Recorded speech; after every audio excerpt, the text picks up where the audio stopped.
हम लोग आज पढ़ेंगे विद्युत द्विध्रुव। तो विद्युत द्विध्रुव क्या होता है? देखिए, ये एक सिस्टम है, एक निकाय है। अगर वैसी सिस्टम और निकाय की प्रकृति कोई रखेगा तो उसको क्या बोल देंगे? विद्युत द्विध्रुव। कैसा? दो परिमाण में समान आवेश होने चाहिए। पहला आवेश भी Q है तो दूसरा भी कितना होना चाहिए? Q। परंतु प्रकृति में क्या होना चाहिए? विपरीत। अर्थात एक ऋणात्मक हो तो दूसरा क्या हो? धनात्मक हो। अगर इस प्रकार का दो आवेश होंगे तो इनके मध्य कौन सा बल काम करेगा? आकर्षण का बल। जब ये दोनों एक दूसरे को आकर्षित करेंगे तो इनके मध्य की दूरी कम होगी, अर्थात एक अल्प दूरी आपके पास होगी, और वो अल्प दूरी हमने कितनी मान ली? 2a। तो इस प्रकार का जो सिस्टम बनता है जिसमें दो समान परिमाण के आवेश व विपरीत प्रकृति के हो और एक दूसरे से अल्प दूरी पर रखे हो तो उनको हम क्या बोलेंगे? विद्युत द्विध्रुव बोलेंगे। प्रकृति में हमें कहाँ मिलता है? जैसे मान लीजिए आपके पास एक कंपोनेंट है HCl। इस HCl को तोड़ेंगे तो H+1 बनेगा और Cl-1 बनेगा। देखिए, एक धनात्मक आवेश है तो दूसरा क्या है? ऋणात्मक, और इनके मध्य की अल्प दूरी है तो इसको हम क्या बोलेंगे? विद्युत द्विध्रुव। या फिर NaCl आपके पास हो गया, तो NaCl में Na+1 और Cl-1, मध्य की दूरी अल्प होगी आपके पास, तो ये भी क्या कहलाएगा आपके पास? विद्युत द्विध्रुव कहलाएगा। तो विद्युत द्विध्रुव का मतलब क्या है? दो आवेश परिमाण में तो क्या हो? समान, लेकिन प्रकृति में क्या हो? विपरीत, और एक दूसरे से अल्प दूरी पर रखे हो, बहुत कम दूरी पर स्थित हो, तो आवेशों का ऐसा युग्म क्या कहलाता है? विद्युत द्विध्रुव। उदाहरण याद रखेंगे, HCl, NaCl, H2O। अब इस विद्युत द्विध्रुव का गणितीय निरूपण है द्विध्रुव आघूर्ण, जिसको हम किससे रिप्रेजेंट करते हैं? P से। किस प्रकार से रिप्रेजेंट करेंगे? देखो, पहले तो बनाएंगे विद्युत द्विध्रुव। विद्युत द्विध्रुव बनाने के लिए क्या क्या चाहिए? एक ऋणात्मक आवेश तो उतने ही मान का क्या? धनात्मक आवेश, और उनके मध्य की दूरी क्या हो? अल्प हो। तो विद्युत द्विध्रुव आघूर्ण क्या होगा? किसी भी एक आवेश का परिमाण।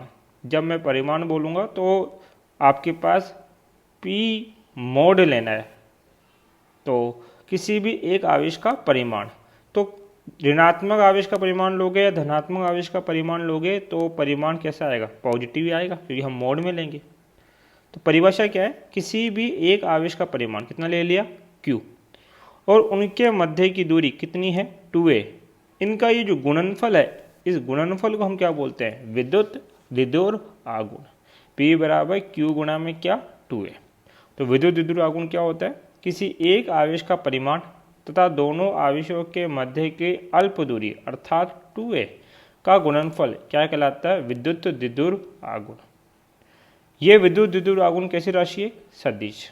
और चूंकि ये सदिश राशि है तो इसकी क्या होगी? दिशा भी होगी, और इसकी दिशा होती है कहाँ से? कहाँ? नेगेटिव आवेश से पॉजिटिव आवेश की ओर, अर्थात ऋणावेश से धनावेश की ओर होता है। तो यहाँ पे द्विध्रुव होगा ऋणावेश से धनावेश, इस दिशा के अंदर पास। सूत्र क्या हो गया? P बराबर होता है Q गुना 2a। सदिश रूप लिखोगे तो P वेक्टर बराबर हो जाएगा Q गुना 2a वेक्टर। Q पे सदिश क्यों नहीं लगाया? क्योंकि आवेश कैसी राशि होती है? अदिश। मात्रक की बात करते हैं हम लोग, तो Q कुलाम है इसका मात्रक, और 2a दूरी है, दूरी का मात्रक क्या होता है? मीटर। तो कुलाम इंटू मीटर, सेंटीमीटर मत पढ़ना इसको, ये है कुलाम इंटू मीटर। विमा बनाओगे तो मीटर की विमा कितनी? L1, और कुलाम की विमा कितनी होती है? A1 T1। तो विमा क्या बन जाएगी? L1 A1 T1, L1 A1 T1। अब एक इम्पोर्टेंट टर्म है कि एक होता है आदर्श विद्युत द्विध्रुव। उसके लिए शर्त है। शर्त क्या है? हम आदर्श विद्युत द्विध्रुव वो उस एलिमेंट को बोलेंगे जिसके मध्य की दूरी कितनी होगी? 0। क्यों? क्योंकि एक तो धनात्मक आवेश है, दूसरा ऋणात्मक आवेश है, और दोनों आवेश एक दूसरे को क्या करेंगे? आकर्षित, और ये एक दूसरे को इतना आकर्षित कर ले कि इनकी मध्य की दूरी 0 हो जाए, तो ये सिस्टम, ये निकाय क्या कहला जाएगा? आदर्श विद्युत द्विध्रुव बोला जाएगा आपके पास। और ऐसा तब होगा जब इनके मध्य आकर्षण बल बहुत ज़्यादा हो, और आकर्षण बल जो होता है कूलाम के नियमानुसार वो उनके आवेशों के गुणनफल के क्या होता है? समानुपाती। तो इनका गुणनफल जितना बड़ा होगा बल भी उतना ज़्यादा होगा।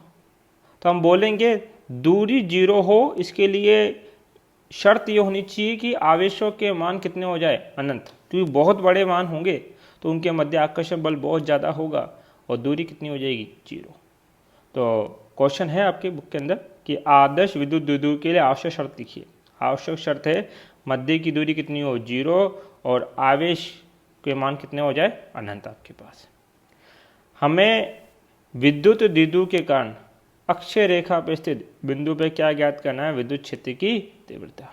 ध्यान देना डेरिवेशन है आपके पास, तो किस तरीके से सोल्व किया जाएगा बस। तो क्या बोल रखा है, जो नाम है उसी नाम के अकॉर्डिंग इसको एक्सप्लेन करना है। नाम क्या था, विद्युत द्विध्रुव के कारण अक्ष पर विद्युत क्षेत्र की तीव्रता की गणना करो।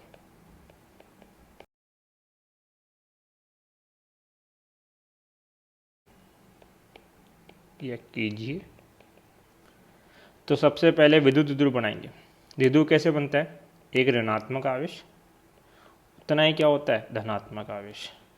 मान लीजिए ये बिंदु है ए और ये बिंदु कौन है, बी आपके पास दिया हुआ है। आपके पास इनके नेम चेंज हो सकते हैं, मैं एक बार बता देता हूँ कि इनको किस नाम से आपके पास दर्शाया गया है। एक मिनट,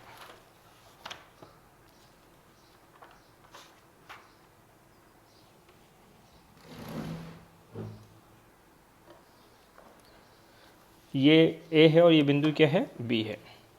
द्विध्रुव के अंदर इनके मध्य की दूरी कितनी मानते थे हम लोग, 2a। इनका केंद्र बिंदु कितना मान लिया हमने, ए। कुल दूरी 2a हुआ करती थी, आधी दूरी कितनी होगी, a, और दूसरी आधी दूरी भी कितनी होगी आपके पास, a होगी। ये हमने विभाजन कर दिया।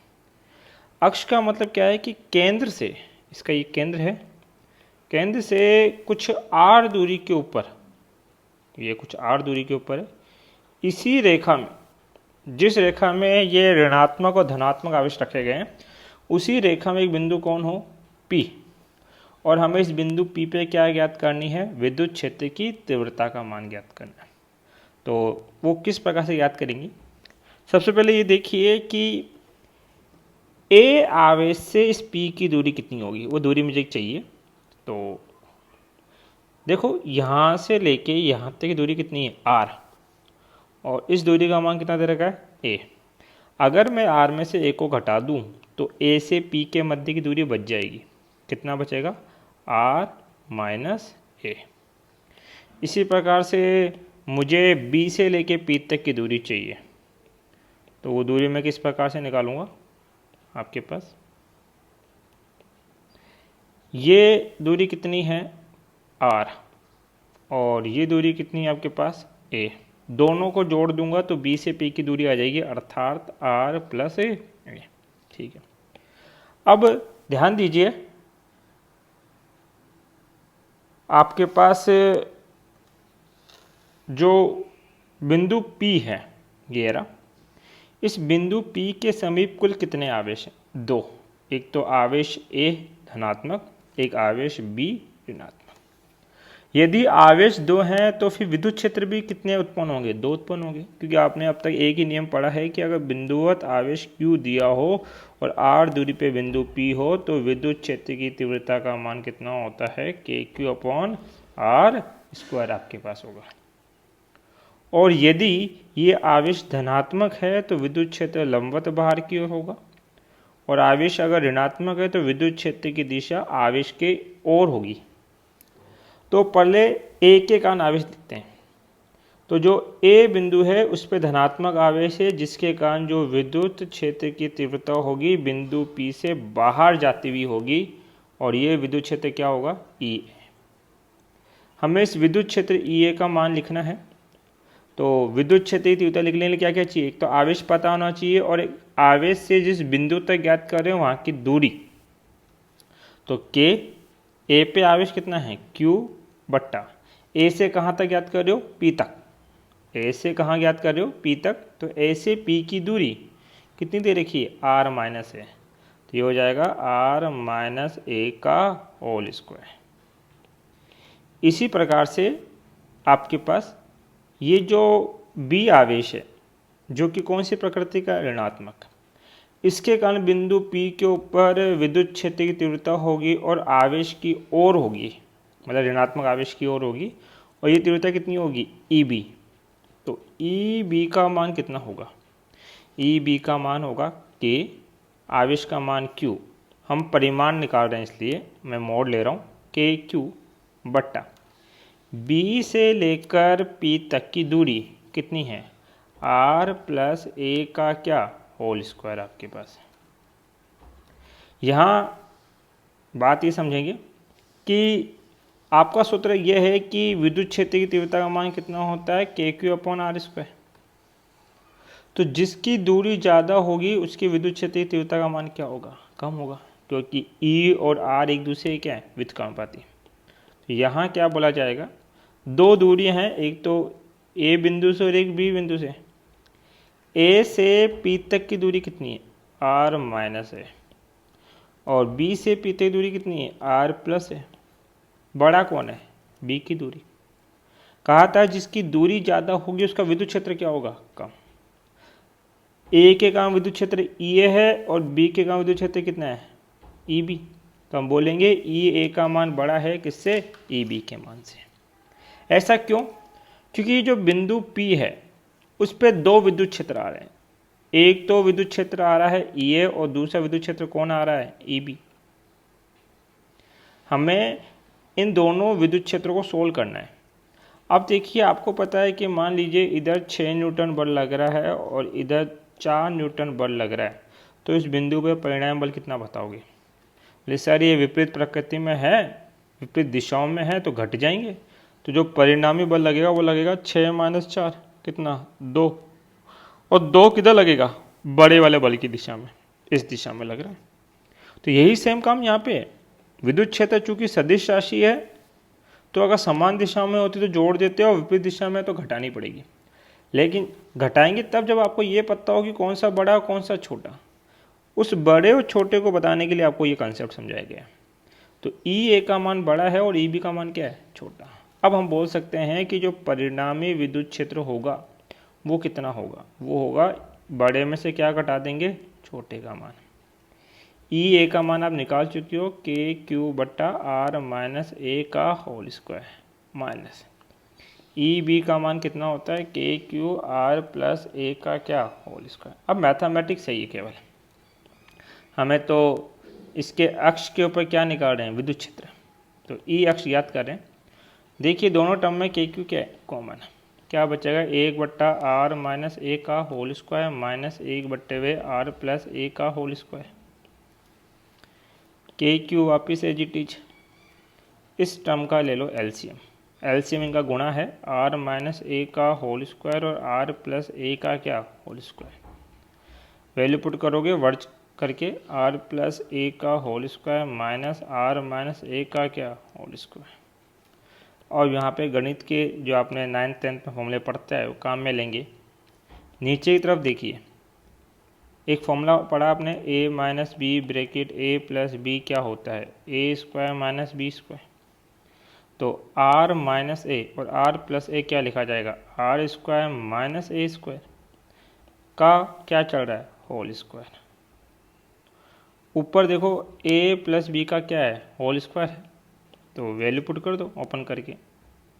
तो R² plus A² plus 2RA minus sign, ये A माइनस B का होल स्क्वायर है, तो R² plus A² minus 2RA का वैल्यू आपके पास। आगे सोल्व करोगे तो कितना आएगा, KQ R² plus A² plus 2RA minus R² minus A² minus plus हो जाएगा भाई, ये माइनस जब इस माइनस से गुणा होता है क्या हो जाएगा, प्लस 2RA पट्टे में R² माइनस A² का होल स्क्वायर। यहाँ देखिए R² A² से R² A² क्या हो गया आपके पास, कैंसिल आउट हो गया। अब टर्म क्या लिखी जाएगी आपके पास, KQ 2RA प्लस 2RA कितना हो जाएगा, 4RA upon R square minus A square का कितना होल स्क्वायर। यहाँ माना गया है, माना क्या गया है कि ए स्क्वायर बहुत बहुत छोटा है किसकी तुलना में, आर स्क्वायर की तुलना में, इसलिए ए स्क्वायर की वैल्यू क्या मान लेंगे 0। तो आपके पास कितना हो जाएगा के क्यू, 4 आर ए लिखा गया है, इसको टुकड़े करके लिख रहा हूँ। 4 को लिख सकता हूँ 2 गुणा 2, एक 2 आगे और एक 2 पीछे, 2AR, केवल मैथमेटिकली डिवाइड किया है, बट्टा ए स्क्वायर को 0 मान लिया, पूरी टर्म 0 हो गई, तो क्या बचा आर स्क्वायर का होल स्क्वायर। आपने अभी ऊपर पढ़ा विद्युत द्विध्रुव आघूर्ण P बराबर क्या होता है Q गुणा 2A, तो ये हो जाएगा कितना 2K, ये Q गुणा 2A है, इसको क्या लिख देंगे P बट्टे में R, घात पे घात घाते गुणा होती है, R की घात 4, काटा R की घात 3 बच गई, कितना बचेगा 2KP बट्टे में कितना R3। ये आपने विद्युत क्षेत्र निकाला द्विध्रुव के कारण कहाँ पे, अक्ष के ऊपर। अब इसका क्या लिखोगे सदिश रूप, तो सदिश रूप में ई अक्ष बराबर कितना हो जाएगा, 2 कांस्टेंट है, के कांस्टेंट है, पी सदिश राशि है तो पी वेक्टर बट्टे में क्या लिखा जाएगा R3। यदि आप ई और आर में ग्राफ बनाओगे तो ई और आर एक दूसरे के क्या हैं, व्युत्क्रमानुपाती, ग्राफ कैसे आएगा डिक्रीजिंग कर्व। Thank you.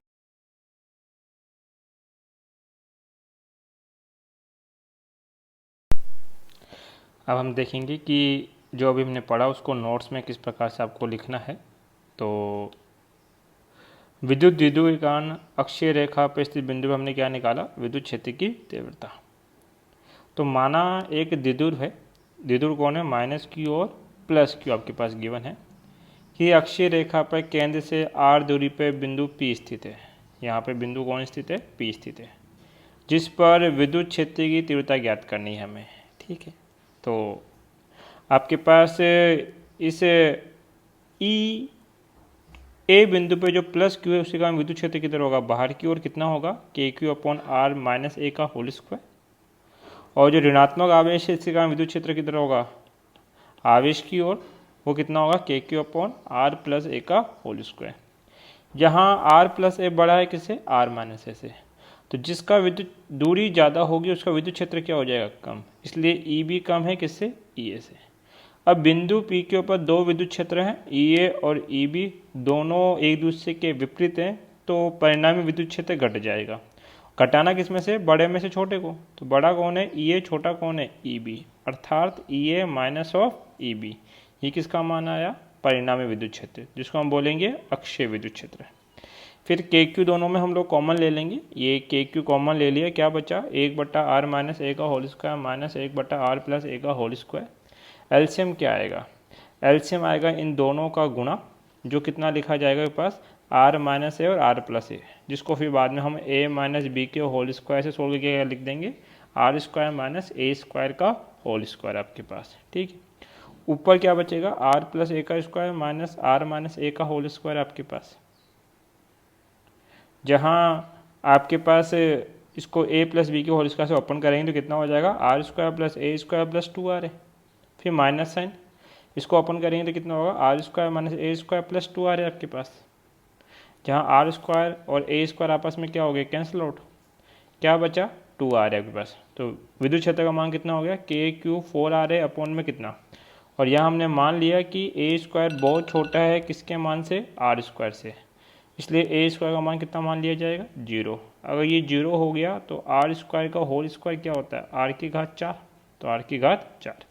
ये ऊपर जो 4 लिखा हुआ है इसके 2 टुकड़े कर दिए, 2 गुणा 2 आपके पास, Q गुणा 2A को क्या लिख देंगे P, एक R से R कट जाए, क्या बच जाएगा R3, तो सूत्र क्या बचेगा E = कितना हो जाएगा 2KP/R3, 2KP/R3। इसका सदिश रूप क्या होगा E वेक्टर बराबर 2KP वेक्टर/R3, और E और R में क्या संबंध है, व्युत्क्रमानुपाती का, इसलिए ग्राफ निकालेंगे तो किस प्रकार से आएगा आपके पास